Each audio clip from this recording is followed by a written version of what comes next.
พี่น้องผู้ข่ามาแสดงความดีใจกับแน็กบรรลุโตเกียวมิวสิกออกรถใหม่ของขวัญปีใหม่นั่นออกรถใหม่ขั้นบักไงพี่น้องป๊าดมาอยู่โตเกียวมิวสิกได้แค่ปีเดียวเด็กมาอยู่ว่าเดือนมกรา2025นี่กับมกรา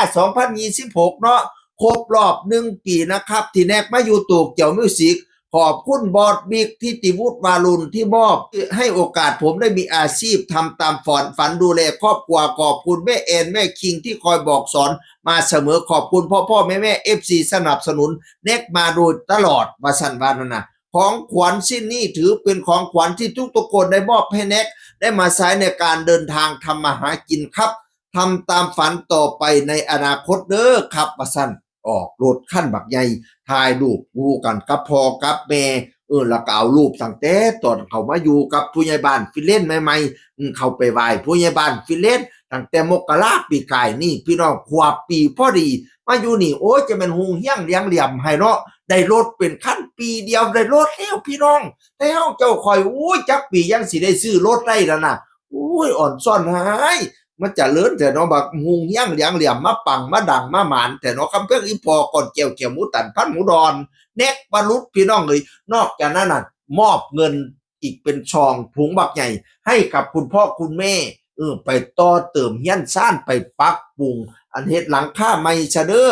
เพราะว่าหลังคาเก่าฝนตกกระสาดพะนาบ้านอันใดปวกกินก็เปลี่ยนใหม่ซะว่าซั่นว่าเงินก้อนนี้บ่แม่นแค่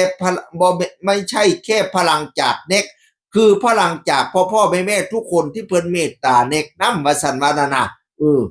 ลากับขอนแก่นไปสู่งานก่อนเดี๋ยวสิมาหาใหม่ว่าซั่นพยายามพ่อกับแม่อยู่โคราชเป็นคนโคราชนามสกุลแผ่นไทยสงเนาะไทยโคราชนั่นเน็กวรุษแผ่นไทยสงพี่น้องเอ๋ยโอ้จะเป็นแล้วปังให้มาอยู่โตเกียวมิวสิกแต่ก่อนนี่แล้วดังจากรายการไม่หมดนี่แชมป์ไม่หมดนี่60สมัยนะโอ้รอบนั้นก็หาเงินให้พ่อให้แม่ใส่นีน1,200,000บ่หึ1,000 กว่าบาทนี่ละพี่น้องเสียไม่หกหมดนี่ตั้งแต่กี้แล้วนะบัดนี้มาเจ้าของได้เงินหลายแล้วได้เงินใช้หนี้ใช้สินแล้วก็เลยสละสิทธิ์ให้ผู้อื่นเข้ามาแข่งต่อบัดนี้พี่น้องความจริงเนี่ยรู้เราไปต่อได้เสยแล้วเราเป็นผู้แบ่งปันนะรอบนั้นก็โอ้ยคนซื่นส้มเล่าตานายพี่น้องเอ๋ยหลังจากนั้นก็มาทำตามฝันไปอยู่กับค่ายอะไรต่างๆนั่นละพี่น้องแล้วต่อมาจังมาอยู่กับค่ายตัวเกี่ยวมิวสิกเนี่ยมาอยู่ได้ปีหนึ่งอุ้ยบัดนี้เขาไปซองมาไล่เล่ามาไล่ตั้งแต่เดินสายกับตัวเกี่ยวมิวสิกมีแทบทุกวัน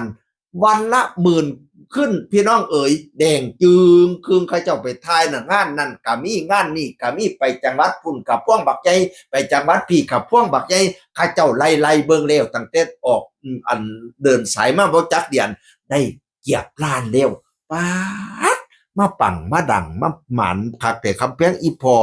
เป็นนักร้องศิลปินกตัญญูพร้อมมอบให้พ่อให้แม่อยู่บ่เศร้าพี่น้องเอ๋ยจังสิล่ะความกตัญญูมันส่งเสริมให้เราฮูงเฮี้ยงเลี้ยงเหลี่ยมหากินกันหมานพี่น้อง